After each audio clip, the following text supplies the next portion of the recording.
to the channel. Today let's do one non-carnivorous one. Yeah, one question I get asked by people coming to see the cacti and all. One question I get a lot is this aloe vera or is this aloe vera? And my answer is neither. Actually, this is an aloe, this is an agave. But I mean, they are both cacti. No, they're not cacti. So let's just clear this stuff up. First of all, agave, they are in a family of their own. They are desert plants, of course.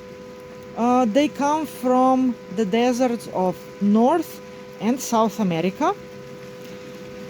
And you can recognize them by one strong, huge spike that's on the end of each leaf. This thing, if you step on it, it will go through your foot. Take care of your eyes. I don't want to even think about it. And this one actually, this one in particular, this is actually very common ornamental plant planted in the Mediterranean, the blue agave. But actually in its native homeland, it's used for making tequila. So tequila is distilled juice of the leaves of this plant. Interesting, isn't it? And no, you're not drinking a cactus. Cacti, actually, yeah, cacti are in another group of plants, of flowering plants. Cacti are dicots, so like their seed is like the seed of a bean. When it sprouts, it has two leaves first, and then the true leaves. And both agave and aloe are monocots. So it means their seed is like, I don't know, a wheat or a corn seed. When it sprouts, it has just one leaf that comes out, and leaves come out as like one by one by one, not in pairs like in dicots. So totally different grouping for cacti and for these guys. Ouch. Yeah, okay, so agave. This is another species of agave. This is Agave attenuata, smaller than the blue agave. This here in the back is a variegated blue agave, so the same as the blue one, but it has this mutation that makes the leaf edges white. I think we might talk about this at some point, what exactly this is. Yeah, and this thing in the back, this plant in the back, this is an aloe, but it's not an aloe vera. This is actually aloe arborea, so the tree aloe, we could say. There's another one in the back of this. I won't go through this. There's, yeah, aloe striata there. Anyway, these are old world plants, so they are from deserts of Africa and Asia. Agave, America. Aloe, Africa and Asia. They are not related at all, except for both being monocots, but they look similar in the adaptations for the dry climate. So they store their water in the leaves, which are thick, and they have spikes, spines, or whatever things on the leaves to sort of like drive the herbivores away. So this that you look similar in a similar environment, this is something we call convergent evolution. So you take two different organisms, put them in under similar conditions, and after many generations, they will look similar because they come to a similar solution for surviving the same problem, in this case drought. Why people call them cacti? Yeah, because obviously cacti, they are also like just spiky and like meaty and everything, because they store water and they have spikes to drive anything that wants to eat them away. Just the difference is the cacti store their water in the stem, which gets enlarged, and in these guys this happens in the leaves. The stem, you can see it here in this species of Aloe, and the stem is hidden here, like where all the leaves overlap. So the stem is just compressed here, and the stem is like tall and visible in this species. We have more plants. We have another agave.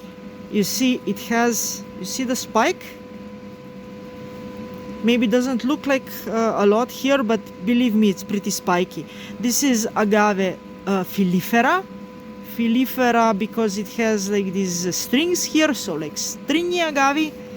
And we have agave utahensis here. This one, for the ones that I have, has the most vicious spikes. Like, this is absolutely terrible.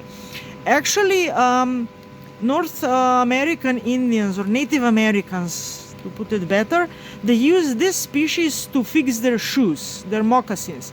What they would do, they would cut here above and then pull the spike down, because the spike tissue attaches to the veins, the leaf veins that run down the back of the leaf. So they would cut here below the spike and just pull it down and peel out all that that tissue, the veins, and it would be like you know, like a needle with a string, and it's really strong, and they would fix their shoes with this.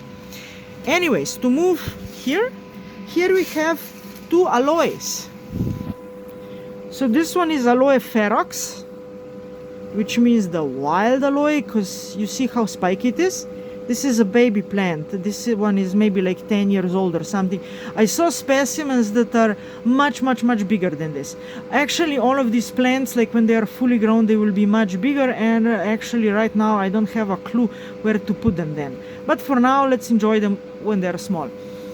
This one, I actually don't know which species exactly it is, but again, with both of them, yeah, you can see it has a spine on top, but it's nothing near the spike that the agaves have. Besides, the spike on top is very similar to the ones it has here on the edge of the leaves. Here also, like it's full of these things, and the one on top, okay, this is the dry top of the leaf. Yeah, the one on top, like here, it's very similar to the rest of them.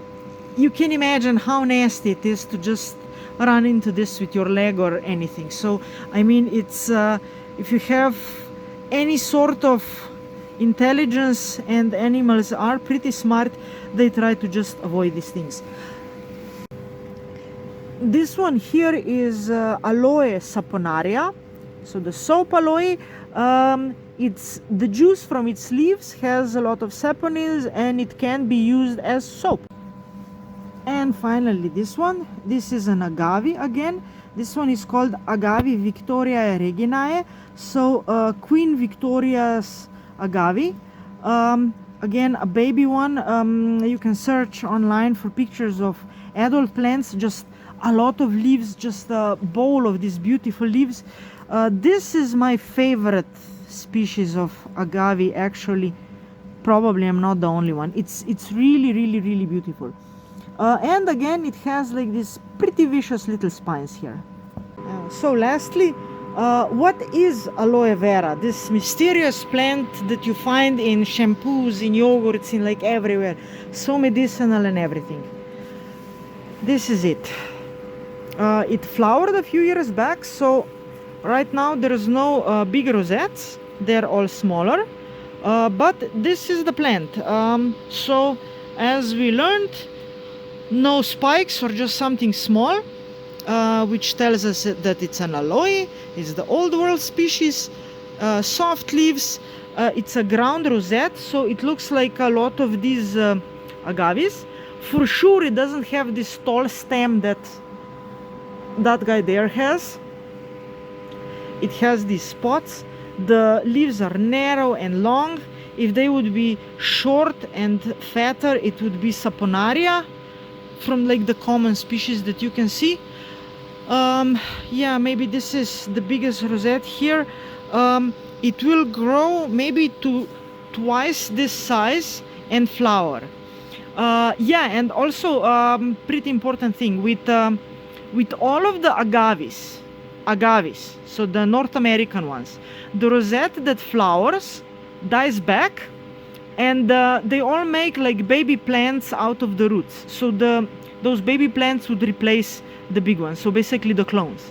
With agaves, a lot of the time, especially with the more tree species, I mean that have the more visible stem, the rosette would actually survive the flowering. Not with all of them, not always, but at least sometimes or a lot of the times the one rosette that flowers survives.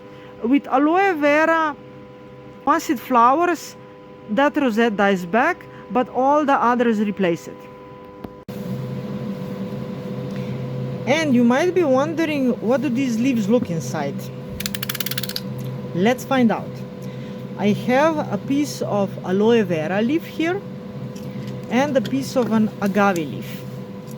You know it's an agave because it has this terrible spike. These leaves, they were just stumps that are drying back, so no harm to the plant, but it will be interesting to see. And let's start with this one. It's really tough to cut. I can feel the resistance from the veins that are inside. And what we get, this is the cross section of the leaf. So this is the top surface, the bottom surface of the leaf. So you see it's not flat, it's triangle shaped, and you see how thick it is actually. This is where all the spines would be at the edge. If we come in closer, what we can see is we can't see through. It's spongy. It's not like wood or anything. It's very soft. So we have the epidermis on top. That's like one layer of cells that protects the insides from the outside environment. We would see it on a microscope. Then we have this green layer. This is called a chlorenhyme layer. These are all the cells that have chlorophyll and are actually doing the photosynthesis. So they're making sugars out of water and CO2. And then in the middle, this white layer, this is called the hydranhyme. This is the tissue that exists in various different forms in all the desert plants. Its sole function basically is to store water. So in agave, the hydranhyme is like this white thing. It has a lot of veins running through it. Here a layer here, and then a bunch of these dots here, they are the veins. So now let's take a look at the other one. So this is our aloe vera. Let's get close to make a nice slice. Not good. It's like slicing bread, isn't it? Just a little bit more slimy. Yeah, that one was fine. Okay, so aloe, similar but different, because they are different plants that came to the same solution. So first of all the mucus that's inside. This mucus is what you are after, and the hydranhyme layer is what you're after for like all the products and everything. So again, the epidermis, which basically you can't see, you can see the chlorenhyme, the green layer that again goes all around the plant, and then the hydranhyme is see-through. Basically it's like a slimy glass sort of a thing, I can describe it as. If we go closer, if it will focus, there is no veins. It's just this tissue that really stores a lot of water here. And yeah, aloe is medicinal. It hydrates the skin, so this is why it helps with burns or stuff like that. It to some extent I see, like, I mean, yeah, for mosquito bites also it's pretty cool because it cools the skin down. Even just take a piece of the leaf and just rub it on. That's actually what I do a lot of times. Okay, so yeah, the difference between the two different plants, agave and aloe, same but different. Epidermis, chlorinhyme, hydrinhyme. Of course, nature is not so simple. That's why this is neither an agave, neither an aloe. It's an echeveria. And this is a gasteria. And a whole bunch of haworthias. Even this little Leuchtenbergia cactus here is an agave lookalike. And even a yucca. But in any case, in this one I just wanted to show you the difference between aloe and agave.